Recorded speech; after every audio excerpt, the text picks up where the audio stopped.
Assalamualaikum warahmatullahi wabarakatuh. Hai semua, jumpa lagi di channel YouTube Nia Hermanto. Apa kabar teman-temanku semua? Semoga selalu dalam keadaan sehat ya, dimurahkan rezekinya, dilancarkan segala jalan urusannya, dan tetap semangat. Masya Allah, Alhamdulillah, hari ini aku lagi dapat orderan nasi lagi. Dan paketan nasi kali ini dari teman online kita yang lagi ulang tahun. Oke, untuk masak kali ini seperti biasa aku mau masak nasinya sistem siram kayak gini. Seperti biasa kalau sistem siram kayak gini, air di dalam kukusan harus mendidih dulu, baru dimasukin berasnya. Setelah itu kita kukus 15 menit. Nah, sambil ngukus tadi kita sambil ngerebus juga air di kompor yang sampingnya. Usahakan airnya sampai mendidih seperti ini. Kalau udah, sekarang kita bakal siram ke dalam beras yang udah kita kukus tadi. Nyiramnya itu secara merata kayak gini dan pelan-pelan aja. Nah, ini wajib banget airnya mendidih ya teman-teman. Untuk masak nasi kita harus paham dulu jenis berasnya itu berani air atau tidak. Kalau udah tinggal kita tutup lagi tanpa kita aduk. Nah, kita kukus lagi selama 15 menit. Baru nanti kita aduk. Nah, di kompor samping ini aku mau ngerebus dada ayam filet. Kita kasih garam, jahe, daun jeruk, dan juga daun salam. Kebetulan untuk paket nasi hari ini murah meriah, harganya 13 ribuan aja. Yang kita butuhkan menggunakan paha dan dada filet kayak gini ya teman-teman. Ini kita rebus kurang lebih selama 25 menit. Kita balik lagi ke nasinya karena ini udah 15 menit. Sekarang buka tutupnya lalu kita aduk merata seperti ini. Nah, sebetulnya nasi ini tuh udah mateng teman-teman, tapi supaya lebih tanak dan tidak mudah basi, ini bakal kita kukus lagi kurang lebih selama 10 menit. Jangan lupa setelah diaduk dikasih lubang seperti ini supaya sirkulasi udara di dalam panci ini merata dan nasinya matang dengan sempurna. Oke, ini udah matang untuk nasinya, bisa dilihat ini tuh matangnya enak. Kalau kita pakai berasnya pulen dia cakep banget kayak gini teman-teman. Jadi untuk total masak nasi ini kita butuh waktu 40 menit di 3 kilo beras. Nah, jadi menurut aku ini efisien daripada kita masak di rice cooker. Itu kan cuma muatnya 1,5 liter ya, itu pun kalau misalnya dia terlalu kebanyakan suka ngeletis nasinya. Jadi lebih baik pakai metode sistem siram seperti ini. Dan kita kembali lagi ke rebusan dada ayamnya. Ini udah matang, langsung aja kita angkat.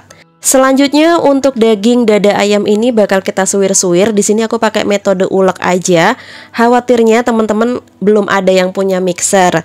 Jadi caranya bisa pakai seperti ini. Kita pakai ulekan. Ini kondisi panas-panas ya. Langsung dibejek-bejek kayak gini. Nanti dia bisa memisah satu dengan yang lainnya. Kalau dirasa kurang tipis, teman-teman bisa disuwir-suwir manual kayak gini aja. Tapi nggak butuh waktu lama karena ini kan udah kita tumbuk sebentar.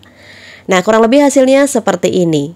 Tapi kalau teman-teman semisal kepengen pakai mixer, usahakan ayamnya ini sudah hangat-hangat kuku terlebih dahulu supaya mixernya nanti tidak mudah rusak. Aku juga udah siapin ada daun kemangi. Jadi sekarang kita bakal ngerebus untuk cabai merahnya dulu. Jadi untuk kali ini pesanannya itu adalah nasi ayam suwir pedas, yang mana butuh wajib banget pakai cabai merah besar seperti ini. Kita rebus dulu pakai garam sebentar. Tujuannya supaya apa? Supaya nanti warnanya itu lebih cantik. Jadi warna merahnya itu keluar teman-teman. Direbus kurang lebih selama 10 menit aja. Setelah itu kita angkat untuk percabean ini. Jadi aku campur antara cabai merah besar dan cabai merah keriting. Selanjutnya ini aku udah siapin semua bahan-bahan bumbu halusnya. Kita kasih bawang merah, bawang putih, kasih jahe juga, dan kemiri plus tomat. Ini karena aku pakai choppernya yang kecil, jadi aku tuh 2 kali ya teman-teman, 2 kali proses. Aku halusin dulu untuk cabai plus kemirinya. Selanjutnya aku masukin perbawangan dan juga tomat. Oke, sambil kita menghaluskan bumbu, teman-teman jangan lupa pada absen dulu. Dari mana aja yang udah hadir nonton video aku ini, boleh tulis di kolom komentar. Dan kurang lebih hasil dari blenderan kita kayak gini. Sebenarnya dia nggak terlalu halus-halus banget karena kita pakainya chopper. Jadi untuk tekstur bumbunya itu masih hampir mirip kayak kita ngulek manual. Nah, di sini aku bakal gongso bumbunya terlebih dahulu. Jadi kita kurangin kadar airnya dulu. Setelah itu kalau dirasa udah berkurang airnya, baru kita masukin untuk minyak gorengnya. Dan ditumis kembali bumbu ini sampai matang, tidak bau langu dan pecah minyak. Jangan lupa juga dimasukin bumbu aromatik, serai, daun salamnya seperti ini biar tambah wangi. Kalau teman-teman mau dikasih tambah lengkuas geprek lagi, nggih monggo silahkan. Tapi tadi aku udah halusin sekalian ya. Untuk seasoning jangan lupa kasih garam penyedap rasa, dan di sini untuk gulanya aku pakai gula merah. Jadi nanti rasanya tuh manis, pedes, legit gitu teman-teman. Kalau bumbunya udah matang, udah pecah minyak, kita masukin untuk ayam yang udah kita suwir tadi. Dan tinggal diaduk rata kayak gini aja.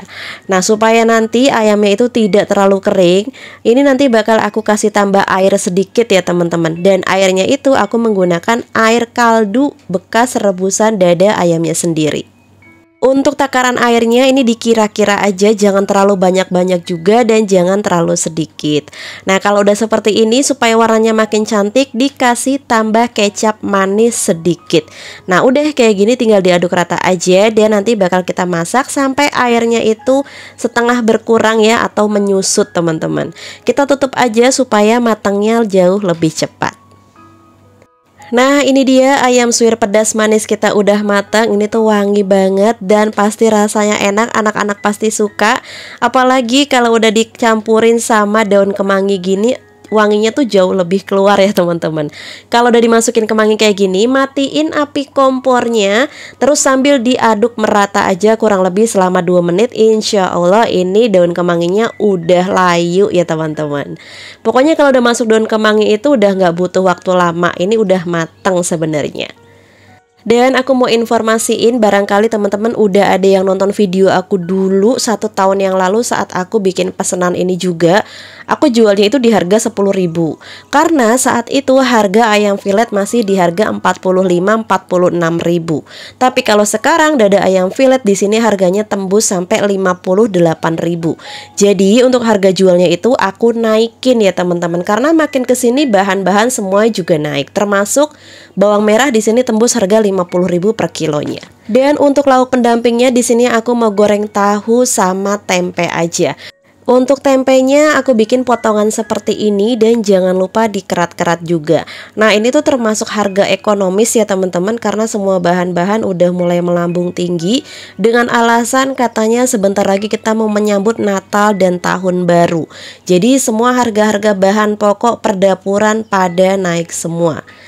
Oke, untuk marinasinya di sini aku pakai bumbu desaku marinasi aja, dikasih garam sedikit, kasih juga daun salam biar sedap. Nah, seperti biasa kalau ngungkep itu aku lebih duluin tahu dibanding tempe, karena tahu itu dia tidak menyerap banyak air. Jadi nanti untuk air marinasinya itu dia tidak mudah surut.